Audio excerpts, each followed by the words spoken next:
I despise the Game of the Year award categories. I think they're such garbage categories. Excuse me. The only category in the Game Awards that's actually about game design is Best Game Direction. It's the only category remotely about game design. These are not game award categories. These are just award show categories that we shoehorned into this. Some of them are genre-based. Genres are dumb as fuck.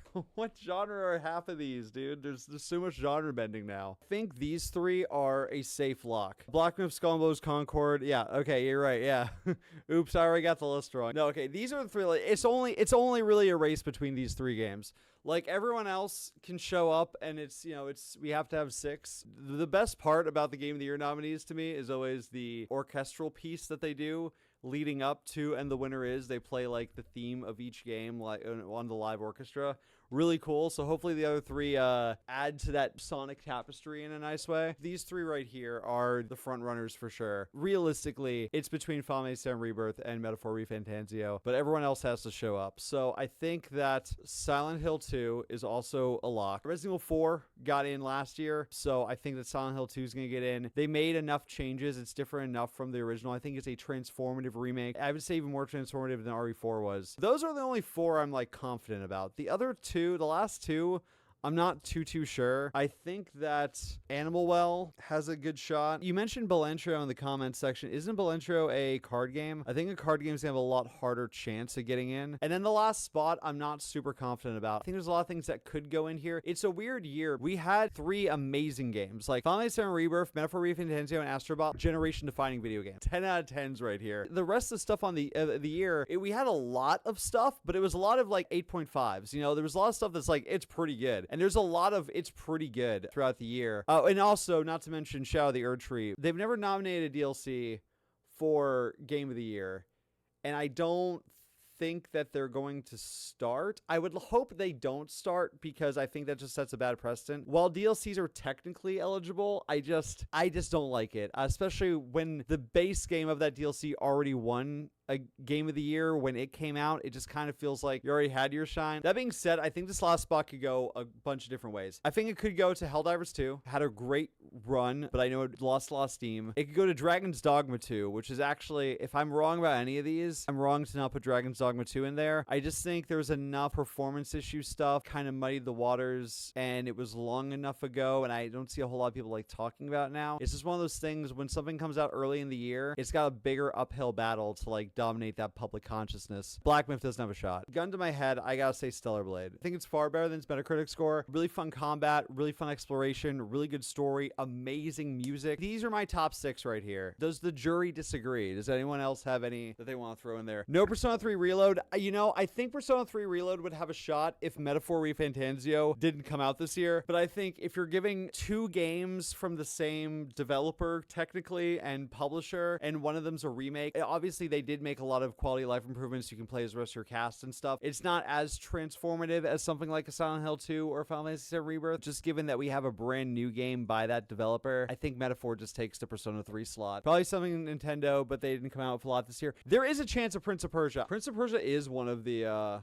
highest rated games of the year. Nintendo's something. There was that Zelda game that came out, the one where you play Zelda. Never count out the chance that a Zelda game, that a Nintendo game is going to sneak in. The more I think about it, I mean, I guess dark horses, you could also say Black Myth is a dark horse, but I just don't have a strong feeling that's going to make it in there. I almost feel like if they make it in, it's more because of public pressure than anything else. But like, I actually really like the way the Game Awards works. There's like 50 worldwide publications, and then within each of those organizations, there's a bunch of different journalists and stuff, or writers or content creators, whoever works at that publication, that debate amongst themselves and then send off like a list. So it's really like a council of like 500 people that have no communication with each other, that create these lists independently and send them in, and then it's just tallied up. It feels like a pretty fair system to me, actually. Best Game Direction. Now, this one usually mirrors the Game of the Year award pretty closely. It's essentially the same thing as Best Director at the Oscars. Best Picture and Best Director almost have entirely the same list. So with that being said, we can pretty much just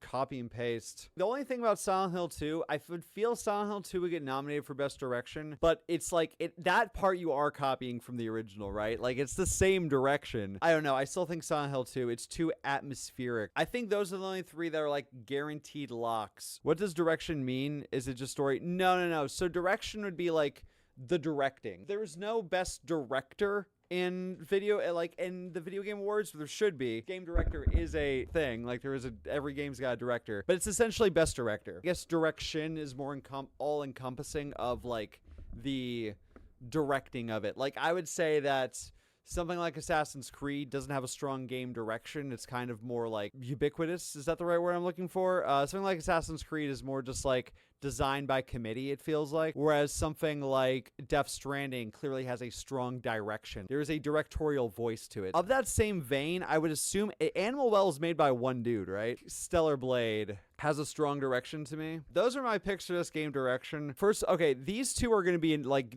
damn near every category. So let's just get that out of the way right now. Best narrative. Okay, this is where I think we're gonna have some interesting deviations. Banishers. I didn't finish Banishers, but it was really good. Persona 3 Reload. Sure. I wasn't even going to put Silent Hill 2 in here because I think the remakes, like, it's the exact same story. At least Rebirth made changes to the story, right? Like, if it's the exact same story from years ago, I can't nominate it. Like, I can't do that. Banishers, Ghost of a New Eden, I think very slept on game, flawed, but I think the narrative of that is going to hold through. I also didn't finish this one, so I could be wrong, but Nobody Wants to Die, strong potential. Like, I was so enthralled in that game, so hooked in it. This is the first game I'm playing when I take my Thanksgiving break. Concord. Yeah, Concord's got the best narrative. Dude, what if it low-key did? What if those, like, those cutscenes they were gonna have, like, at the beginning of each week? Like, what if they told the most riveting story ever told? Oh, Like a Dragon, Infinite Wealth. That's a dark horse in about every category. Could also show up in Game of the Year. I always forget. I keep forgetting that game came out this year because it came out, like, January. But Like a Dragon, Infinite Wealth is one of the highest reviewed games of the year. I'm pretty sure Banishers is gonna make it. Nobody Wants to Die absolutely might not get nominated for anything. Best Art Direction. First of all, those two right there. This is the first time I think we're gonna see Shadow of the Erd Tree. Stellar Blade. I like that one. Dude, actually, there's a lot of games that would really hit Best Art Direction here. This one is a place where I could see Persona. Again, I think Metaphor would, like, just negate that. Plague Squire literally is one of those beautiful games, like, I've played this year. It's got some of the best texture work of all time, and the way that you transition between, like, 3D and 2D is, like, incredible. It's immaculate. I could see maybe Astrobot, but I personally, like, wouldn't put it in there. It looks good, but I don't think it's, like, Best Art Direction. I think Nobody Wants to Die could be here. Nobody Wants to Die has got a beautiful world. It's one of the best looking games I've ever seen, period. And it's also just got, like, a really cool, like,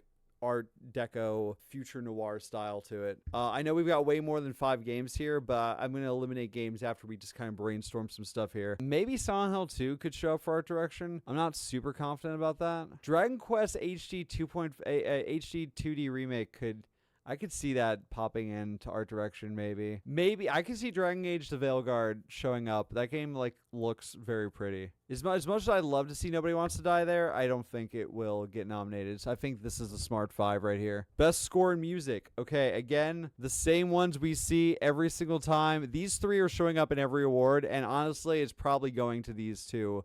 Like, in most circumstances. Astrobot for sure. Silent Hill 2 could show up here, but it's a lot of the same music. I mean, Final Fantasy 7 is also a lot of the same music, but there's a lot more new music in 7, I feel like. Absolutely Stellar Blade. I don't really have an idea for the fifth one here. This is where I'm going to start to get to the point where, like, I'm just going to skip stuff. Best Audio Design, I'm not the guy to ask about that. I have no idea for audio design. Best Performance. James from Silent Hill 2. Oh, shit. I completely forgot about Hellblade. That Hellblade 2 could get in for Art Direction. It's probably also a contender for Best Music. Because I don't have a better option here, I'll just put Hellblade 2. Yeah, I forgot about that. I haven't played it, so I'm not sure. But, like, the girl from Hellblade, I don't know the actors' names. I apologize. At least one person from Final Fantasy, probably Barrett. Probably someone from Banishers. Well, the voice actor in that for Barrett has some great scenes in Rebirth, and, like, I think, like, is the standout performance there. Cloud's voice actor's got a lot of nice subtlety to him, but the last nominee should go to the guy who said, "Curse you, Bale." Games for Impact. This is usually not a game I've heard of. Sometimes it is, but a lot of times it's like, that's like a game that only came out on Steam, and I just way over my radar. Last year, it was a game I had heard of, but Yeah, I'm not going to even wager a guess on games for Impact. Best ongoing, probably Helldivers 2. This is not something that I am equipped to talk about, so one of these three. Genshin Impact. Oh, great idea, yeah. R6 Siege, is that still going strong? Best independent Animal Well. My own bias here. Here's the thing, I don't know what counts as independent. Is Game Science independent? Like, could we see Black Myth here? I'm not sure. I don't know if Game Science is owned by a larger company or not. I have no idea. All right, best mobile. I pass. Best community support, pass. No idea. Innovation, accessibility, pass. Best AR VR. This is probably going to go to Batman. What's interesting is there's actually a lot of strong VR games coming out this year, but I think they come out too late. Oh, and Metro. Probably one of these two. Best action game. Okay, here is where Black Myth will show up. Stellar Blade. Prince of Persia. No, Prince of Persia is probably action adventure. These are always the weirdest categories, so we'll do it at the same time. Space Marine 2. Like, is Helldivers 2 an action game? Because best role playing. Let's get the two big boys out of the way here. Persona 3. We'll put that in there. Elden Ring. The only thing I can see is one of these getting swapped out for Dragon Age Inquisition. Dragon Age the Veilguard. I could see that either taking Persona 3 slot because they don't want to nominate like a remake, or Elden Ring slot because they don't want to nominate DLC. That's the only thing I could go wrong there. Otherwise, I think that this is a super locked category. I used to pray for times like this. This is a fucking stacked list, dude. This is a stacked nomination list. This was a good year for RPGs. This was arguably like the year for RPGs. This was an immaculate year. We got that one locked. Now we're going back to the action game here. I don't know if Helldivers 2 counts or not for action game. Action adventure, like, is Silent Hill 2 an action adventure game? Alan Wake 2 was nominated for action adventure, so that means that Silent Hill 2 is getting nominated there. Maybe Rise of the Ronin for action adventure. That one's getting swapped out as soon as we figure out something better to go in there. Maybe Banishers. I'm open to better suggestions for this list. And then action game. I feel like there's got to be some action stuff I'm just sleeping on right now. What other action stuff came out this year? I know as soon as I see that nominee list too, it's gonna fucking hit me in the head. The Oh Right, of course, is absolutely coming. It's Zelda. Best fighting, Sparking Zero, and Tekken. Whatever else goes in that category, like, doesn't matter. Best family game is almost always the Nintendo category. Sometimes it's just Nintendo games nominated in it. I think Astrobot's finally gonna dethrone it. Best sim and strategy, no idea. Best racing, sportsman racing, no idea. Multiplayer, this is interesting. I'm not really equipped to answer this, but Helldivers 2. Okay, cool. I'm confident in these four now that we can see the whole screen and my head's not blocking it. Okay, content creator is interesting because content creator is usually specifically like a video game content creator. You know what I mean? So like somebody like Kai Cenat historically wouldn't show up here because he's not really known to be a video game content creator. But this year he had a lot of really prominent video game streams, so I do think there's a chance he gets nominated. But the low taper fade meat is still massive. You're totally right. Ninja. All right.